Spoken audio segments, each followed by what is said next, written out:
progressives. I'll quote intellectuals and race. Broadly speaking, while in the progressive era, socioeconomic differences were attributed to race, in the liberal era, such differences were often attributed to racism. Let's take each in turn, the progressives and the liberals. The progressives, of course, dominated the first several decades of the last century. Who were they? And broadly speaking, what did they believe about race? They believed that differences in performances and outcomes between races were due to genetics, and therefore that they also believed in things like eugenics, and they set the stage for what ultimately became the Holocaust.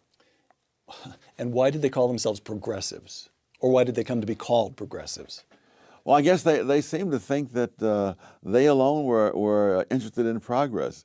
But of course, everybody believes in some changes, and they believe that those changes will be for the better. So it's hard for me to understand how they could distinguish themselves from others by that term. But they believe they could, and I guess that's what matters. All right. You quote H.L. Mencken, whom you call a prominent intellectual during the progressive era. Quote, "It is apparent that the Negro, no matter how much he is educated, must remain, as a race, in a condition of subservience, that he must remain the inferior. Therefore, the effort to educate him has awakened in his mind ambitions and aspirations which, in the very nature of things, must go unrealized." Close quote. It's that phrase, "in the very nature of things," yes, that gets to the view. Yes, that was a pervasive view during that era. And it is straightforward, pure racism in the strict sense of believing that the races are materially different from one another. Yes. It's sort of hard to... One of the problems with this way of thinking is that it eternalizes a set of circumstances that exist at the moment. And when you realize how even a whole century is just a blink of an eye in the history of the human race, and when you realize, for example, that IQ tests have only existed for about a century and are by no means infallible, if you look back over the centuries and you see how the races that were on top at one time were now no longer on top. I mean, at one time, the Middle East was the leading civilization in the world. And before them, China, for even more centuries, was the leading civilization of the world. And even within Europe, it was precisely the Southern Europeans who were so much more advanced than the people in Britain or Scandinavia back in the days of Greece and Rome. Greece and Rome. But what the people of that era did was take the different achievements of different groups and sort of freeze them in stone as if there was no past and there would be no future. It's possible to dismiss Mencken. Mencken is one of the figures you mentioned here as a provocateur or a reactionary, but you note that his views were shared by John Maynard Keynes, H.G. Wells, George Bernard Shaw, Woodrow Wilson, leading figures, yes, looked upon even today as leading intellectuals of the first years of the 20th century. They weren't bad or malevolent people. No.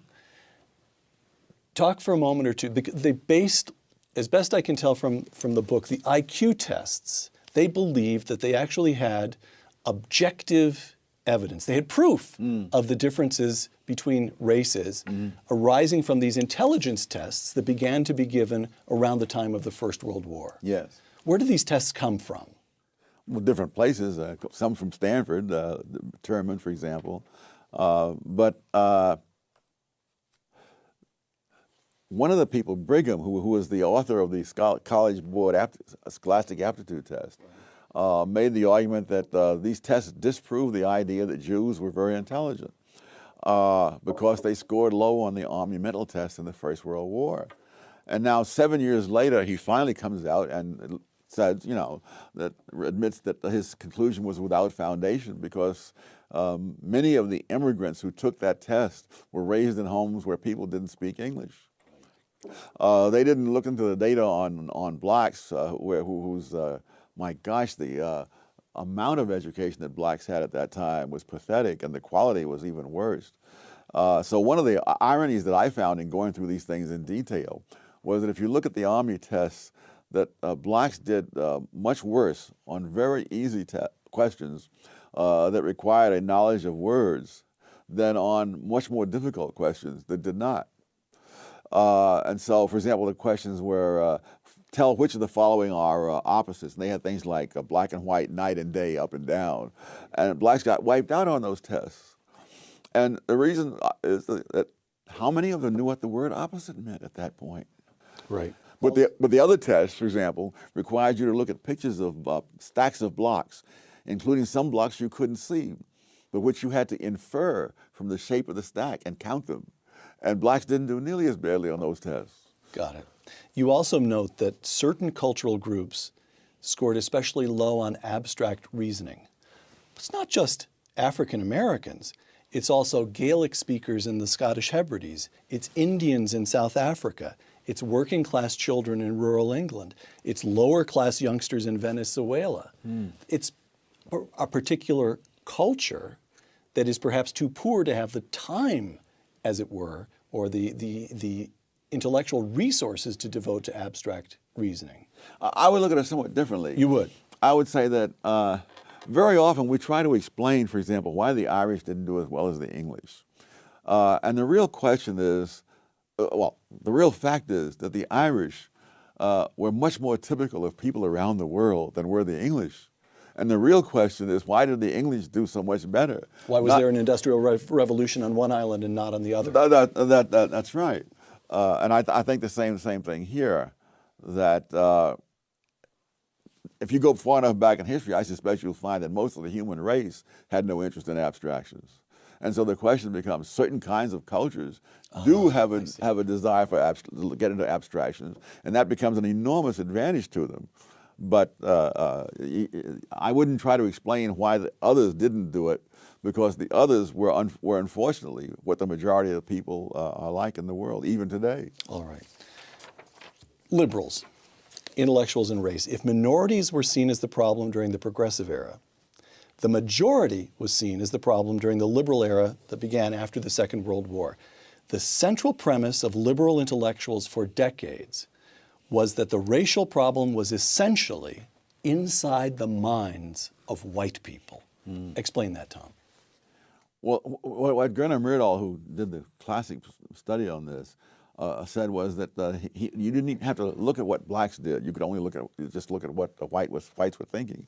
And this suggests that that these random thoughts from nowhere were the reason for the problems.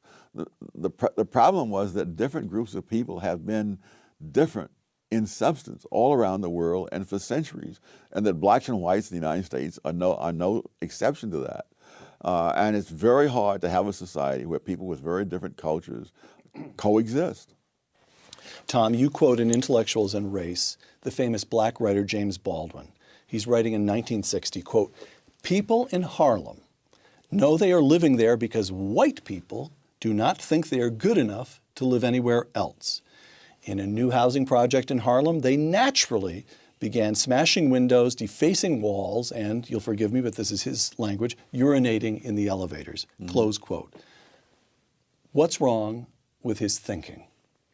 Oh my gosh, you'd need a couple of hours.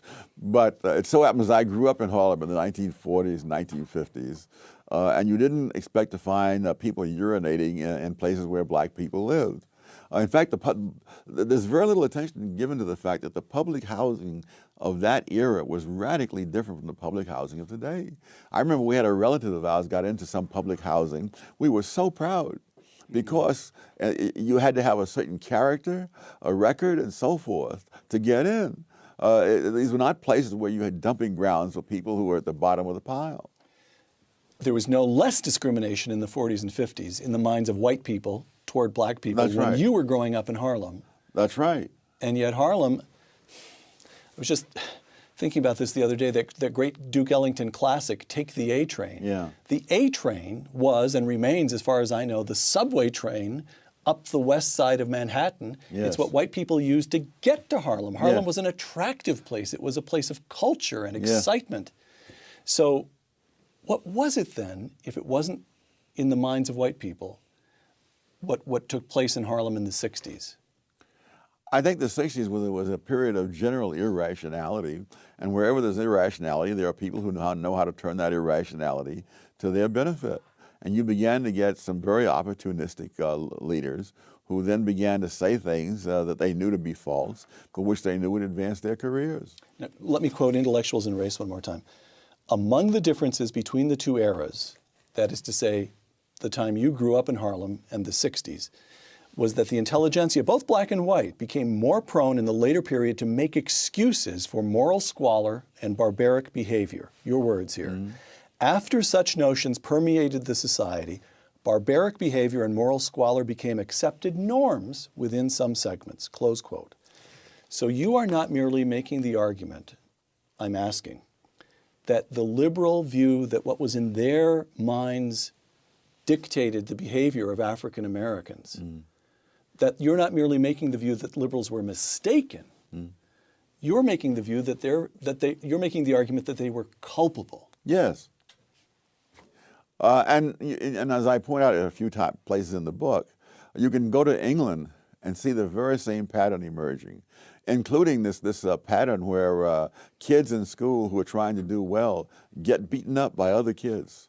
Theodore Dalrymple is a doctor in Britain, and he writes about the kids who have to go to the hospital. They're so badly beaten up simply because they're doing well in school, and these are white kids, lower class in Britain. So you see the very same pattern, and all the things that are supposed to explain that pattern and explain it away among blacks are found among people who have none of those same factors. But what's the same in both places is that the intellectuals have told them that the world is unjust, that other people are keeping them down, that the fact that they don't have what other people have is somebody else's fault.